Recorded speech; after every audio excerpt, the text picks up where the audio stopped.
નામ શિલ્પાબેન. શિલ્પાબેન, અત્યારના દેશી દારૂની તમે જનતા રેડ કરી છે, શું કહેશો? સાહેબ, જનતા રેડ અમે કરી છે દેશી દારૂની, ઈ વેચવાનું બંધ જ નથી થયું. અમારી શેરીમાં હજી 15 દી મોર પકડા તો પોલીસ વાળા આવ્યા, કોઈની કોથળીઓ લઈ ગયા અને જો આજ અમે એને પાછું પકડ્યું. આજે એક કોથળો દારૂ હતો હવારનો વેચાતો, તમને ખબર પડી આખો કોથળો વેચ્યો ને એક કોથળા વાળો આવ્યો ને ઈ હાથમાં કોથળો લઈને વયો ગયો અને ઈ હામુની અમને મારવા દોડ્યું. ઈ કે વેચવો જ છે, તમારે થાય ની કર્યો. પોલીસને કીધું તમે? હા. શું માંગે હવે? બસ આને આ બંધ કરાવો, અમારે આ રોડની આસે દારૂ વેચાવો જ ન જોઈએ અમારે. મંજુબેન પરમાર.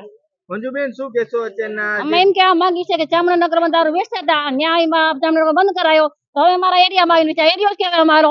અમારે બેન દીકરી રાતને દી નીકળે છે તો અમારે કેમ નીકળવું? દારૂ પીને બેઠા હોય છે, ગારું બોલે, ભૂંડા બોલે, તમારે નીકળો કેમ?